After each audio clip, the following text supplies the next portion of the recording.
aux yeux de Marx, l'économie classique, l'économie libérale classique, confond sur ce point la valeur d'usage et la valeur d'échange. Alors toute cette situation aboutit aux yeux de Marx inévitablement à une insurrection résultant de la lutte des classes. C'est un mot que je n'ai pas encore utilisé jusqu'à présent, la lutte des classes. Alors pourquoi y a-t-il lutte des classes? Eh bien parce que, aux yeux de Marx, il ne peut y avoir confrontation que de deux classes, les dominants et les dominés. Autrement dit, la lutte des classes, ce n'est pas une guerre où tout le monde se bat contre tout le monde. Il y a deux camps antagonistes, nettement marqués. Et c'est ce qu'il explique d'ailleurs de manière très pédagogique, mais dans un but militant évidemment, en 1848, lorsqu'il publie le manifeste du Parti communiste. C'est écrit noir sur blanc dans les 10 premières pages, il suffit de lire. Je n'ai pas le temps de le faire ici, mais j'ai le manifeste si ça vous intéresse. Voilà. Alors, pour lui, inévitablement, les classes intermédiaires sont amenées à disparaître. Parce que pour lui, la petite bourgeoisie, les classes moyennes vont être inévitablement laminées par le capitalisme qui tente à la concentration du capital. Autrement dit, à la formation de monopoles. Pensez, non, il a été condamné, mais Bill Gates, il possédait 90% du marché des logiciels. Bon, il a été condamné par l'Union européenne et aux États-Unis aussi. Vous imaginez, à un moment donné où une société dans le monde a le monopole d'un bien, cette société peut imposer évidemment les prix puisqu'il n'y a plus de concurrence. Mais c'était condamné non pas par des marxistes, mais justement par des libéraux qui, eux, voulaient que joue à plein la libre concurrence. Donc ce n'est pas des socialistes qui ont attaqué Bill Gates, à Microsoft plus exactement. C'était en fait la charte de l'Union européenne, et aux États-Unis parce qu'il y a une loi antitrust également, parce que dans l'idéologie libérale capitaliste, bien entendu, il faut que la libre concurrence fonctionne. Mais Bill Gates poussait le capitalisme à son extrémité, puisqu'il confirmait les thèses de Marx. Ceci dit, il y a eu bien d'autres trusts. Il y a eu dans les années 20, les années 10 et les années 20 aux États-Unis des lois antitrust. Et là, celui qui était visé, c'était Rockefeller, qui possédait, je dirais, le monopole comment dirais-je, des produits pétroliers, de la base, depuis l'extraction, dans certains États des États-Unis, jusqu'à leur distribution sous des formes diverses. Donc ça veut dire que non seulement il possédait les puits de pétrole, il possédait également les stations d'essence, et il possédait également la filière qui permettait de transformer le pétrole en des biens divers, y compris les banillons, comme vous savez. Voilà. Ça, c'est ce qu'on appelle un trust à ce moment-là. C'est un monopole vertical. À l'inverse des cartels qui sont des associations entre grosses sociétés pour contrôler le marché horizontalement. C'est un mot qui vient d'Allemagne d'ailleurs, le mot cartel, c'est pas un mot anglo-saxon. Voilà. Et donc pour lui, inévitablement, la lutte des classes doit déboucher sur une insurrection et sur la dictature du prolétariat. Voilà. Alors, j'en ai fini pour Marx, maintenant on va voir quelle était sa postérité, puisque je vous ai dit que mon exposé comprenait deux parties. Je vous ai dit qu'il y avait une deuxième partie qui concernait ses successeurs. Alors, je ne vais évidemment prendre que quelques grands successeurs, donc des théoriciens qui ont marqué l'histoire du marxisme. Alors, je commence tout d'abord par...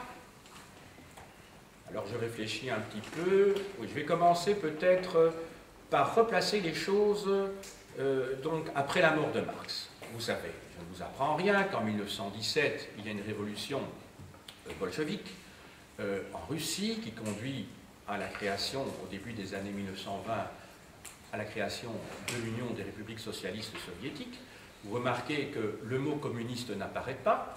D'ailleurs, tous les pays d'Europe centrale qu'on appelait les pays de l'Est, hein, ou l'URSS, étaient des pays socialistes. Ils n'étaient pas pays communistes. Hein. C'était toujours des républiques démocratiques ou des républiques socialistes. Parce que le socialisme, aux yeux de Marx, hein, ou aux yeux de Lénine surtout, hein, ce n'était qu'un stade intermédiaire entre le capitalisme et le communisme. Stade intermédiaire où l'État possédait tous les moyens de production, avait le monopole avant cette fameuse société communiste qui n'a jamais vu le jour. Par contre, il y avait des partis communistes dans les pays socialistes. Les pays socialistes qui étaient en fait des dictatures de l'État, on est bien d'accord. Bon. Alors, je ne vais pas m'étendre sur Lénine ni sur Staline, j'en ai touché un petit mot tout à l'heure, parce que moi, ce n'est pas tellement ces personnages-là qui m'intéressent, hein, même s'ils ont participé de l'édification comment dirais-je, d'une partie de la théorie marxiste, mais dans une de ses variantes, c'est ce qu'on appelle le marxisme-léninisme. Il y a encore quelques groupuscules qui se réfèrent au marxisme-léninisme, en fait c'est le léninisme tout court. Hein, ce sont ceux qu'on appelle les maoïstes à l'heure actuelle. Hein. Ils sont peu nombreux, ce sont les marxistes-léninistes. Donc les maoïstes ne sont rien d'autre que des marxistes-léninistes. Ça va? Autrement dit, des staliniens. C'est une variante du stalinisme, hein, le maoïsme. Hein, c'est la même chose. Hein. Vu de loin, c'est la même chose. Simplement, quand on est à l'intérieur, on voit des petites différences, mais en fait, Mao a rompu avec l'Union soviétique dans les années, sur le plan idéologique, en 1956, parce que Khrouchtchev avait succédé à Staline, et que Khrouchtchev voulait tout remettre en question, si vous voulez. Hein, donc, Mao Tse-tung est resté stalinien, fidèle à la pensée de Staline, contre Khrouchtchev, hein, qui a eu pour héritier Gorbatchev, comme vous savez. Hein. Donc les Gorbatcheviens, ce sont des pourris aux yeux des staliniens, bien entendu, puisque ce sont des réformistes, alors que les autres se considèrent comme des orthodoxes purs et purs du stalinisme, hein, mais pas de Marx. Hein. Quand vous allez dans la jungle de toutes ces écoles, vous allez voir qu'il y a quand même des différences importantes, mais qui ont toutes pour base le matérialisme historique et le matérialisme dialectique, aucun doute. Alors, dans les années 20, en Hongrie, il y a un grand penseur qui s'appelle Lukács György. Alors, je vais l'écrire au tableau. Je vais aller là-bas, parce que j'ai plus... Ah, ici, je peux peut-être...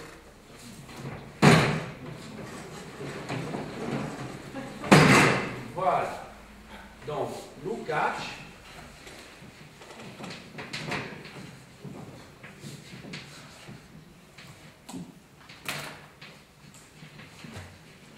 Alors, c'est un Hongrois. Alors, vous savez peut-être que les Hongrois placent toujours le nom de famille avant ce que nous appelons le prénom, et qui chez eux est évidemment le postnom. C'est comme les Chinois. Quand on dit Mao Tse-tung, Mao c'est son nom de famille, et Tse-tung c'est son prénom.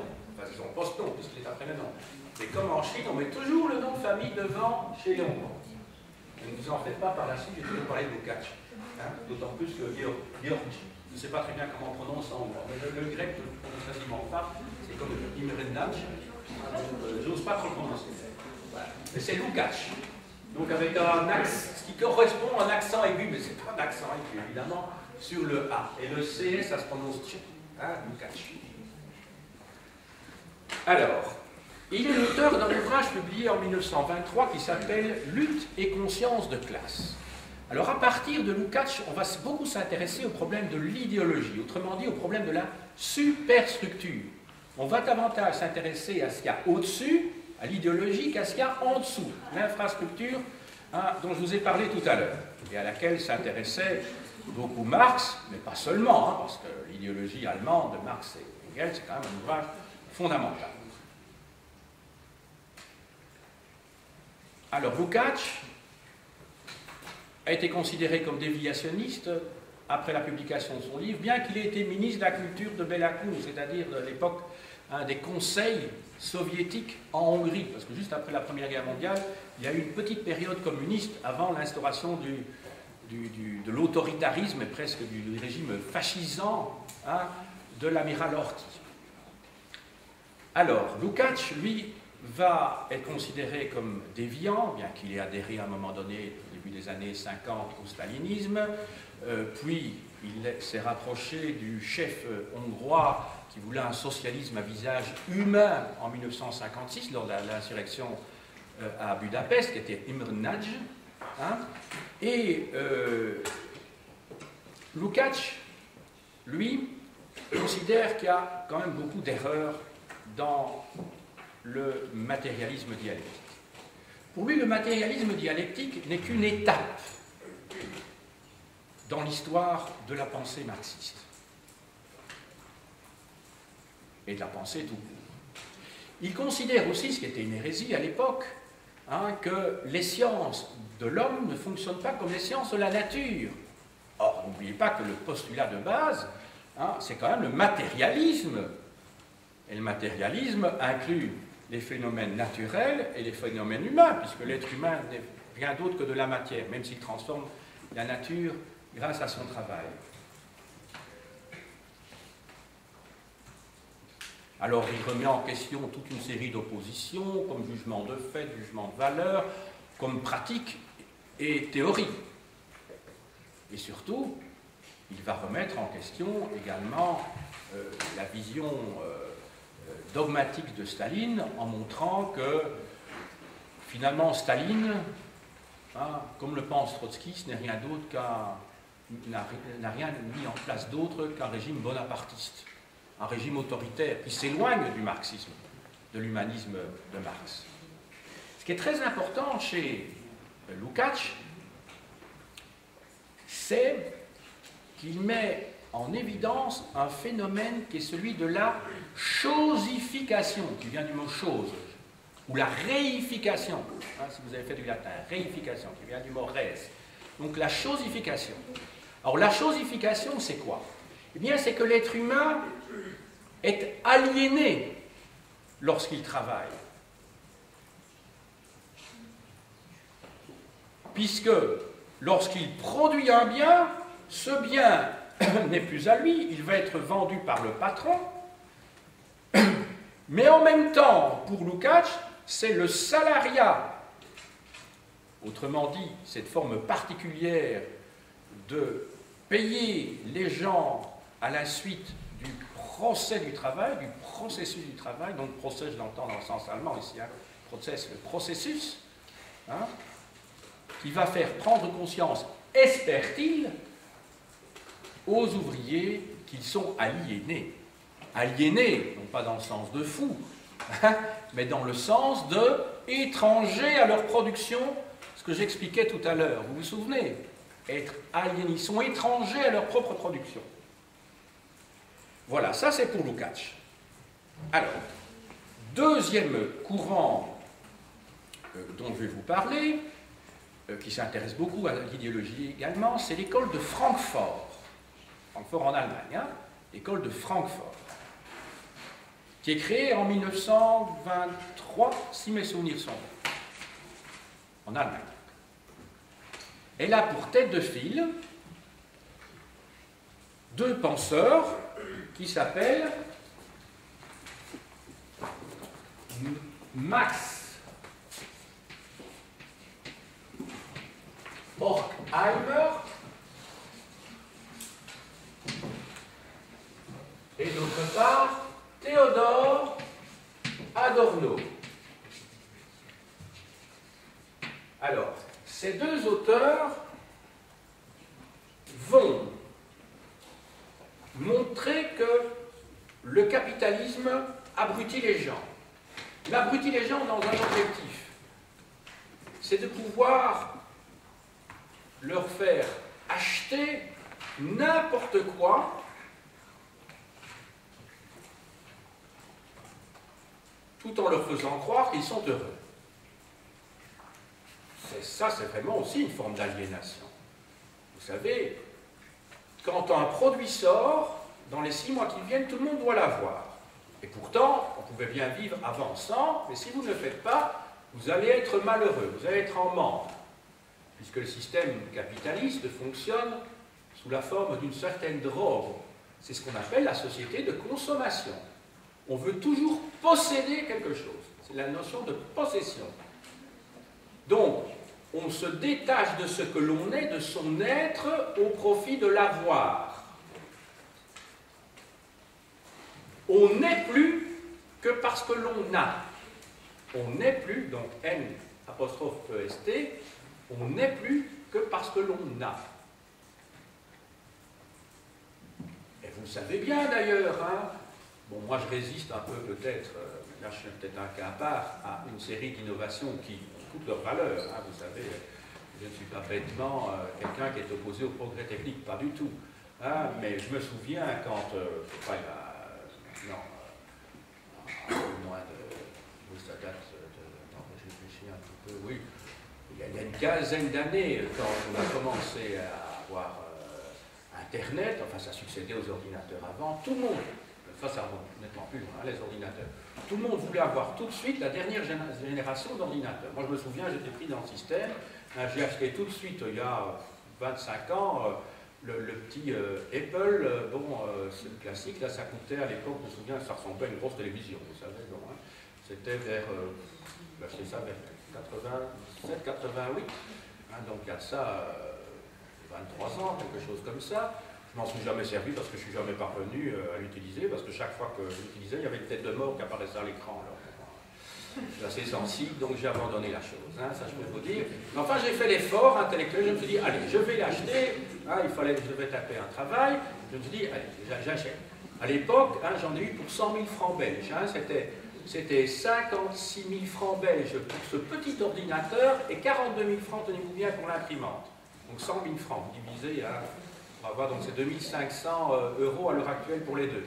Mais c'était quelque chose d'élémentaire. Bon, j'ai acheté tout ça, j'ai bêtement travaillé comme un idiot, et je ne l'ai pratiquement jamais utilisé. Donc, vraiment, j'étais aliéné. J'aurais pu l'utiliser, vraiment, c'est pas un autre problème. Quand les téléphones portables sont arrivés, c'était la même chose. Hein. Tout le monde a voulu avoir, en 2 ou 3 ans, tout le monde avait un téléphone portable, et on voulait toujours avoir la dernière génération. Et on veut toujours avoir la dernière génération, hein, parce qu'il y a toujours quelque chose de nouveau. Là, il y a l'iPod, il y a le, je ne sais pas comment, il y a tout le temps quelque chose de nouveau. Donc, comme les télévisions en plasma, évidemment, c'est un progrès, incontestablement. On a une qualité, on a un confort supplémentaire, incontestablement. Mais des gens qui n'ont pas beaucoup de moyens se sentent obligés d'acheter toujours la dernière génération. Moi, mon médecin, un jour, me disait qu'elle travaille dans des milieux défavorisés, elle voit des gens qui sont au CPAS, au chômage, et ils ont la dernière génération de télévision, au plasma, etc. chez eux. Et donc, je ne sais pas comment il dit, mais voilà, ils doivent se serrer la ceinture pour avoir une télévision qui fait, maintenant c'est peut-être 1000 €, mais avant c'était 1500 €, vous imaginez. Donc là, il y a de l'aliénation. Vous allez me dire, on est chômeur, on n'a rien à faire, on n'a qu'à faire regarder la télévision, donc c'est possible, mais enfin, c'est un peu simple comme raisonnement. Donc ça veut dire qu'il y a une aliénation. Ils sont dans le système à un point tel qu'ils font fonctionner un système qui les exploite quelque part. Vous voyez, c'est ça l'aliénation. Bon, alors j'en termine avec ces deux auteurs-là. Pour vous parler, peut-être vous citer, parce que c'est un auteur, je crois qu'il vit toujours d'ailleurs, hein, de Jürgen Habermas,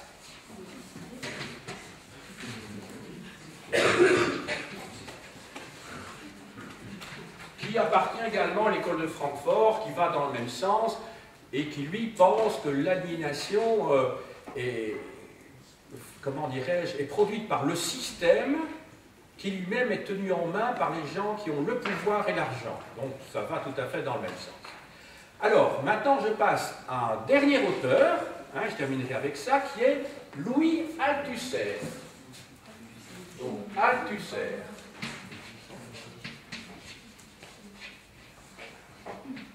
Althusser. Alors, Louis Althusser, lui, c'était le gourou, hein, dans les années 50 et les années 60, des étudiants de l'école normale supérieure à Paris, de la rue d'Ulm. Alors, Louis Althusser est de formation catholique. Il est né en 1920, il est mort en 1990, fou, enfin il était déjà avant, hein, puisqu'il était bon professeur, c'était quelqu'un de très connu, hein, un véritable gourou, je vous ai dit, hein, mais il a étranglé sa femme, hein, ce qui n'est évidemment pas recommandé pour un professeur, hein, surtout que c'était un grand savant, très connu, etc. Hein, il raconte tout ça dans son autobiographie, que je n'ai sans doute pas prise avec moi, je ne sais pas, enfin peu importe, je n'ai pas eu le temps de la montrer de toute façon. Hein, et donc il l'a étranglé dans un moment de folie. Il était atteint de mélancolie, mais avec des phases maniaco-dépressives, et voilà. Hein, et alors, évidemment, il y a une blague qui a circulé, une blague macabre, hein, qui est la suivante, c'est que sa femme, hein, au moment d'être étranglée, aurait dit « Halte, tu sers !» Vous voyez ce que je veux dire, quoi. Bon, évidemment, c'est une blague de mauvais goût. Hein, oui, bon, alors, maintenant, quelle est la théorie d'Althusser? Alors, Althusser considère que le marxisme n'a jamais fait l'objet d'une étude scientifique, au sens où elle n'a jamais été constituée en tant que philosophie. En tout cas, c'est ce qu'il a dit au début. Mais par la suite, parce que j'ai regardé pour préparer ce cours une émission, une interview qu'il avait donnée à la télévision italienne, la RAI, hein, en peu de temps avant sa mort, d'ailleurs en 1990. Et là, il explique qu'il n'a jamais voulu faire du marxisme une philosophie, mais qu'il a toujours essayé de montrer qu'il y avait une position marxiste de la philosophie, comme il y a une position bourgeoise de la philosophie, si vous voulez. Donc une position, cette fois. Alors Althusser est célèbre pour avoir établi ce qu'il appelle la coupure épistémologique dans l'itinéraire philosophique de Marx. Une coupure épistémologique. Donc, épistémologie, souvenez-vous ce que je vous ai expliqué dans mon premier cours, l'épistémologie, c'est la partie de la philosophie qui s'interroge sur le pourquoi et le comment savoir. Et Althusser établit cette coupure en 1845, au lendemain de la publication des fameux manuscrits de 1844, car pour Althusser, tout ce qui précède 1845, c'est-à-dire la publication de l'idéologie allemande, eh bien, Marx est influencé très clairement par la pensée de Hegel, et par conséquent, on n'a pas encore du vrai Marx. Et ce vrai Marx, on l'a à partir de 1845, lorsqu'il va commencer à travailler un certain nombre de concepts, en particulier le concept de rapport de production, hein, qui se trouve au tableau, le mode de production. Et le mode de production, pour lui, c'est un concept opérationnel, opératoire, parce qu'on peut en trouver de nombreuses variantes dans la réalité. Il me reste à vous présenter un certain nombre d'ouvrages sur le marxisme. Alors je commence tout d'abord par Marx et je vais suivre la progression de mon exposé. Alors, la grosse biographie de Jean Hellenstein chez Fayard. Un numéro du magazine littéraire d'octobre 2008, Marx, les raisons d'une renaissance. Du Point, un numéro hors série, le numéro 3, Marx, qu'il a vraiment écrit comment sa pensée a été détournée. En Que sais-je, le marxisme de Henri Lefebvre, dont je ne vous ai pas parlé, mais qui est un grand marxiste également, dissident. Un ouvrage ancien, mais qui garde tout son intérêt, de Martha Harnecker, des concepts élémentaires du matérialisme historique aux éditions Contradiction. De Denis Colin, Comprendre Marx, chez Armand Collin. Alors, les textes de la première internationale dont je vous ai parlé en 10-18, les procès-verbaux. Alors, de Marx maintenant, publié l'an passé avec le journal Le Soir, ça paraissait une fois par semaine, il y avait un ouvrage paru chez Flammarion consacré à la publication des manuscrits de 1844 Il comprend également le manifeste du Parti communiste et des extraits du Capital.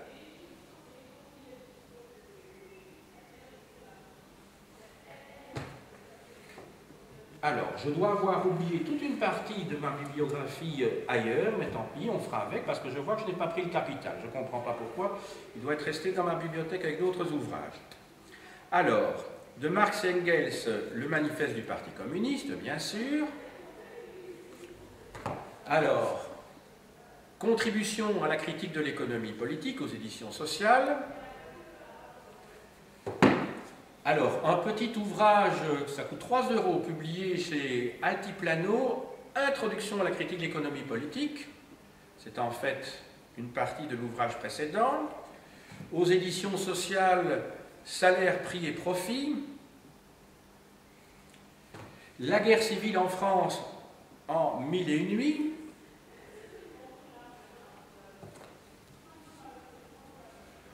Alors, Misère de la philosophie de Marx, qui est une réponse à Philosophie de la misère de Proudhon, anarchiste. Alors, de Marx et Engels, leur échange de lettres lorsque Marx écrivait Le Capital, aux éditions sociales. De Engels, L'origine de la famille, de la propriété privée et de l'État, aux éditions sociales. Et comme je vous le disais, il y a toute une série d'ouvrages de Marx et d'Engels que je n'ai pas pris avec moi, que j'ai dû laisser dans mon bureau. Hein, enfin, c'est pas grave. Retenez au moins le Capital. Hein. Alors, pour les sources de la pensée de Marx maintenant, vous pouvez lire en 10-18 de Fichte La destination de l'homme, avec une préface de Jean Hippolyte, grand philosophe français. En Flammarion également, Phénoménologie de l'esprit de Hegel, ouvrage fondamental pour comprendre la dialectique. Alors, les principes de la philosophie du droit de Hegel en idée Gallimard. Alors, Marx a beaucoup critiqué cet ouvrage également. De Hegel, Leçons sur la philosophie de l'histoire chez Vrin. En 10-18, La raison dans l'histoire de Hegel.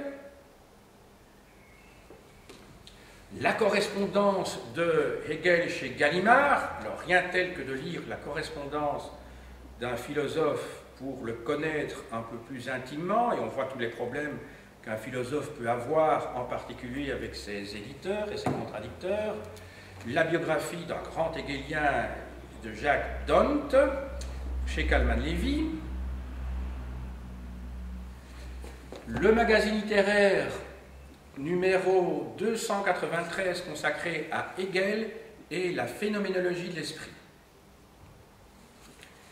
Alors, les deux sources fondamentales concernant l'économie politique classique, donc libérale, qui ont été démontées par Marx, Recherche sur la nature et les causes de la richesse des nations de Adam Smith, en idée Gallimard, et l'ouvrage de David Ricardo, Des principes de l'économie politique et de l'impôt.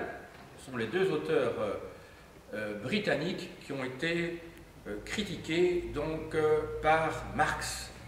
Et si vous voulez replacer ces auteurs ainsi que Marx dans une histoire plus générale, je vous conseille Vallier, Brève histoire de la pensée économique d'Aristote à nos jours, en Champ Flammarion. Alors, auteur postérieur à Marx, Lénine, L'impérialisme, stade suprême du capitalisme. L'État et la Révolution, aux éditions sociales. De Rosa Luxembourg, ses œuvres, en petite collection Maspero. Chez François Maspero également, Grève de masse, parti et syndicat, de Rosa Luxembourg.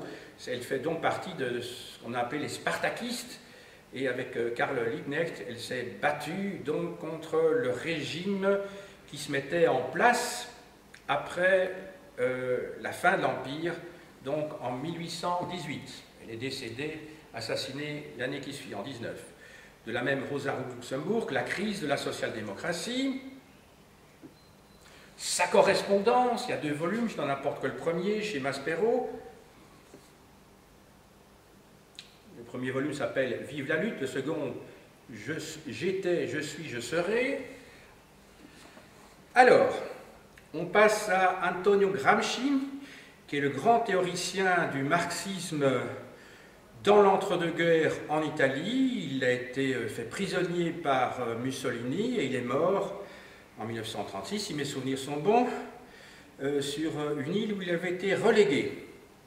Alors, je vous montre ici le tome 1 de ses écrits politiques. Ses lettres de prison sont très connues également, publiées chez Gallimard. À lire, bien sûr. Gramsci s'est surtout intéressé au rôle des intellectuels dans le processus révolutionnaire. Alors, pour ceux qui connaissent un petit peu l'italien, d'Attilio Baldan, Gramsci come storico. Un petit livre de poche. Alors, bien entendu, bien que, à mes yeux, ça ne relève pas, ça n'est, enfin, voilà, je vous le montre quand même, ne fût-ce que pour... il faudra couper ça. Alors, les citations du président Mao, c'est le fameux petit livre rouge que les gardes rouges agitaient entre 1966 et 1970 en Chine. Et vous voyez, ce sont toutes des citations du grand timonier. Alors, de Lukács, je n'ai pas pris avec moi, j'ai dû aussi l'oublier dans mon bureau, Lutte et conscience de classe. Ici, je vous montre le roman historique. Hein, il s'intéresse au roman historique d'un point de vue idéologique, par définition, en montrant que celui-ci a participé à l'élaboration du sentiment national dans le cadre de l'idéologie bourgeoise au XIXe siècle. Alors, de Lukács, alors là, c'est un ouvrage que j'ai acheté à Budapest en 1981, sa correspondance de jeunesse, voilà, c'est chez Academia Icciado. Adorno, il a écrit un ouvrage sur Walter Benjamin, qui est un marxiste également, un juif, qui, comme Ernst Bloch, a été assez bien marqué par la mystique juive. Adorno, alors là vous avez même sa photo sur l'ouvrage biographique qui lui est consacré, chez Gallimard. De Habermas, Profil philosophique et politique dans la collection Tell chez Gallimard. Et chez Fayard, Après Marx. De Louis Althusser. Ah, ben là, j'ai nouveau oublié des tas d'ouvrages d'Althusser. Je me demande ce que j'ai fait de tous ces livres. Enfin, bref. Pour Marx, qui est son ouvrage le plus important, chez Maspero. Alors, je vois que je n'ai pas pris lire Le Capital, qu'il a écrit avec Balibar, Rancière et Macheret, je ne sais pas. J'ai dû oublier toute une caisse dans mon bureau. Alors, il a publié également chez Maspero Philosophie et philosophie spontanée des savants, 1967. Réponse à John Lewis, toujours chez Maspero.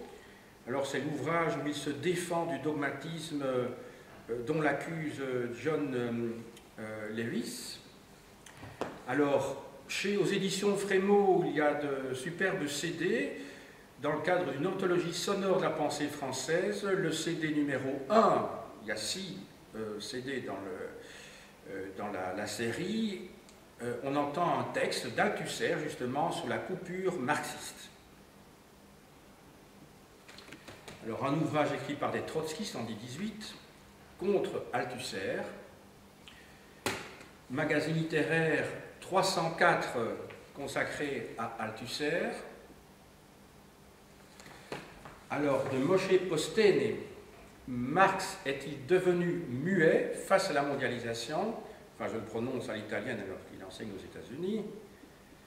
Alors, un auteur post-marxiste important de notre époque, qui était enfermé parce qu'on estimait qu'il avait des liens avec les Brigades Rouges, d'Antonio Negri, son abécédaire biopolitique chez Calmanevi. Il a publié un ouvrage très célèbre aussi qui s'intitule Empire avec Michael Hart. Il a écrit un ouvrage également sur la multitude. Donc lui, il considère que la lutte des classes traditionnelles n'est plus possible et que dans notre monde à l'heure actuelle, il y a une multitude qui crée des foyers un peu partout contre le système capitaliste. Alors du grand philosophe Merleau-Ponty, les aventures de la dialectique, c'est l'histoire au fond de l'Union soviétique d'un point de vue philosophique. De Kostas Papayánou, Marx et les marxistes, une anthologie de textes en flammarion. De Eric Hobsbawm, qui est le grand historien marxiste qui vit toujours, il a près de 90 ans en Grande-Bretagne, Marx et l'histoire, texte inédit. Alors c'est chez Démopolis, mais c'est récent. Alors, le rapport Khrouchtchev de 1956, lors du 20e congrès du Parti communiste d'Union soviétique, qui a dénoncé les crimes de Staline, a été publié par Branko Lazic en Seuil.Histoire. Alors, parmi les auteurs qui ont fortement critiqué le marxisme, en France, il y avait cet esprit brillant, libéral, très lucide, assez froid d'ailleurs, Raymond Aron, en idée Gallimard, l'opium des intellectuels. L'opium des intellectuels, pour lui, c'est évidemment le marxisme, et évidemment, c'est un jeu de mots par rapport à ce que Marx a pu écrire sur la religion. La religion étant l'opium du peuple. Du même Raymond Aron, la lutte de classe, nouvelle leçon sur les sociétés industrielles. Il y a alors un auteur qui est à la mode, bien que très décrié, et à juste titre d'ailleurs, parce qu'il fait le jeu des médias, mais qui en 1976, si mes souvenirs sont bons, quand il a publié La barbarie à visage humain, a eu beaucoup d'audience, et c'est à ce titre, et à ce titre uniquement, que je le mentionne ici. Donc Bernard-Henri Lévy, BHL.